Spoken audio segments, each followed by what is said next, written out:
Assalamualaikum warahmatullahi wabarakatuh. Kali ini Ibu akan menjelaskan tentang masih bab yang sama seperti minggu kemarin, yaitu tentang wilayah dan tata ruang. Namun kali ini Ibu akan berfokus pada pertumbuhan dan pembangunan wilayah. Kalau misalnya kita ke pembangunan sendiri, definisi pembangunan itu apa sih? Nah, di dalam Undang-Undang Republik Indonesia tahun 2014 nomor 25, pembangunan nasional itu adalah upaya yang dilaksanakan oleh semua komponen bangsa dalam rangka mencapai tujuan negara.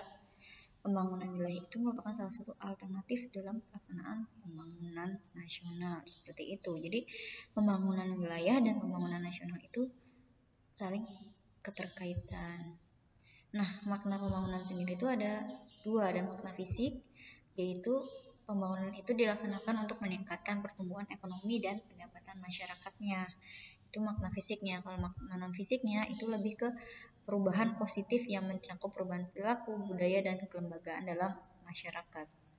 Seperti itu. Itu makna dari pembangunan. Nah, ada berbagai teori mengenai pembangunan dan pertumbuhan sendiri. Teori yang pertama itu adalah teori kutub pertumbuhan yang digawangi oleh seorang ahli ekonom Perancis, yaitu Francois Viraux. Dia itu mengatakan bahwa pembangunan wilayah itu bukanlah suatu proses yang serentak, tetapi muncul di tempat tertentu dengan kecepatan berbeda. Jadi dalam suatu wilayah tempat pertumbuhan terjadi di tempat pertumbuhan terjadi di tempat yang disebut pusat atau kutub pertumbuhan dan mempengaruhi daerah sekitarnya. Jadi misalnya ada suatu wilayah, dalam wilayah itu ada suatu titik yang dia itu awalnya lebih maju daripada yang lain. Nah, si titik itu disebut pusat atau kutub dari pertumbuhan. Karakteristik dari pusat atau kutub pertumbuhan itu ada kegiatan ekonomi yang terkonsentrasi pada lokasi tertentu. Jadi si pusatnya itu merupakan pusat kegiatan ekonomi di wilayah tersebut. Lalu kegiatan ekonomi yang terjadi itu mendorong pertumbuhan ekonomi di daerah sekitarnya gitu. Lalu ada keterkaitan antar industri. Misalnya di suatu titik itu di suatu wilayah itu ada industri tekstil misalnya. Nah, dari industri tekstil itu maka akan berkembang ke industri-industri lainnya seperti itu. Jadi ada industri yang menjadi pusat ekonomi. Nah, teorinya si Francois ini dia lebih ke bidang ekonomi, jadi lebih fokusnya ke ekonominya. Oleh karena itu, Myrdal memperbaiki sedikit tentang apa yang dikemukakan oleh si Francois ini. Dia mengatakan bahwa wilayah yang mengalami pertumbuhan itu akan menjadi daya tarik bagi wilayah-wilayah lain.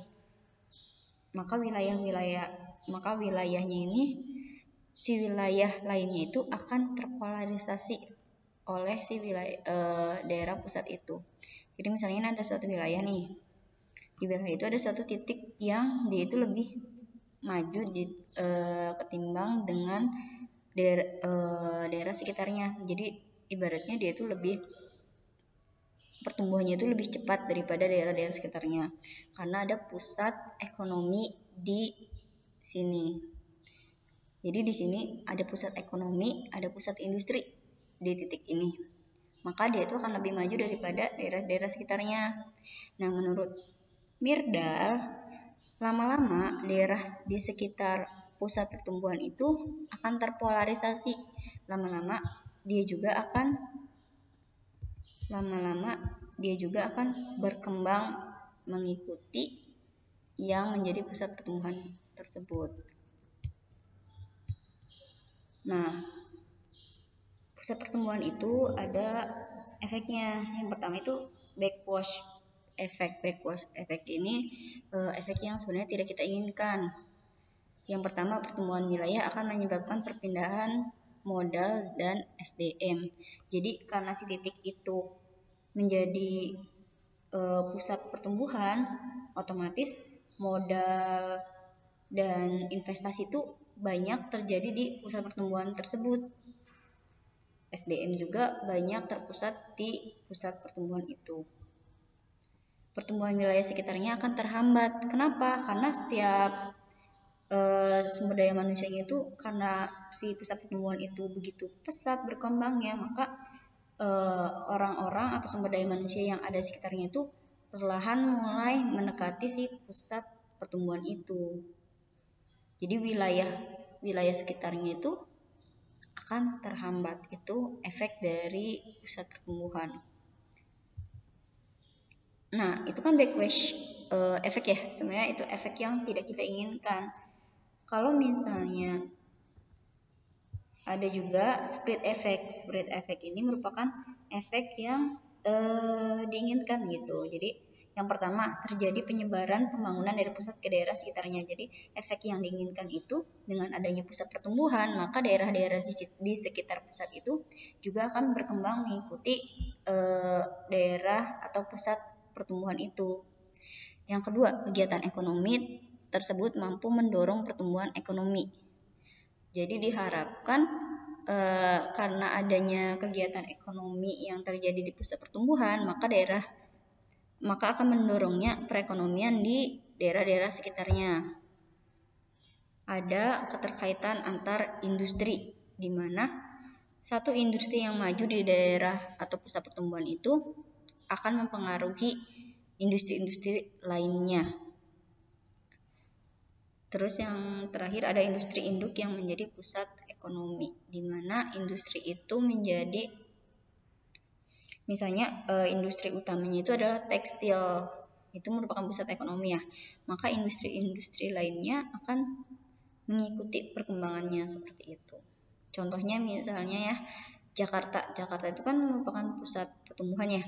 Daerah-daerah lain seperti seperti Depok, Tangerang, Bekasi, itu kan awalnya berpusat di Jakarta, tapi lama-kelamaan daerah Depok, Bekasi, Tangerang itu juga akan tumbuh kan, dia akan menjadi pusat pertumbuhan bagi daerah sekitarnya seperti Purwakarta, terus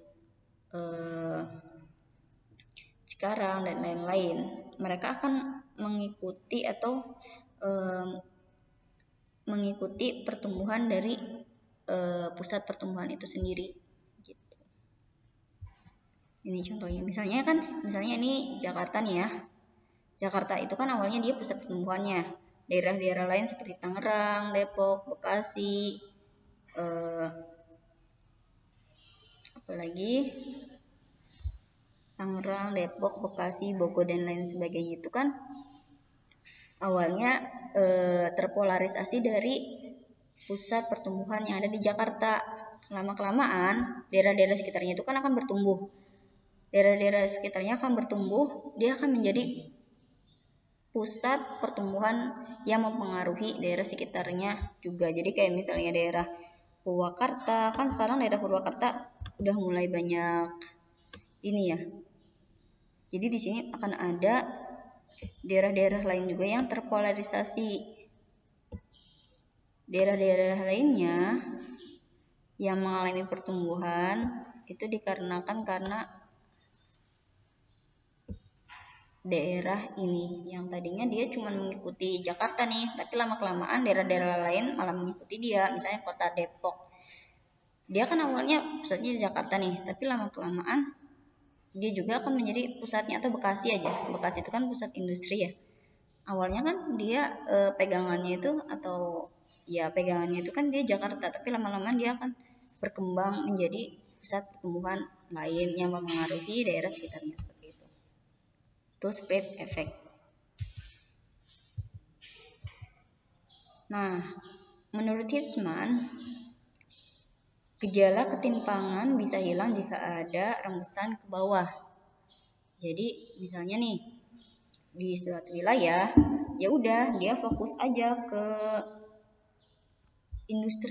satu industri saja, misalnya industri tekstil, ya udah dia pusatkan saja ke industri itu gitu. Lama-kelamaan si industri tekstil ini akan mempengaruhi industri lainnya.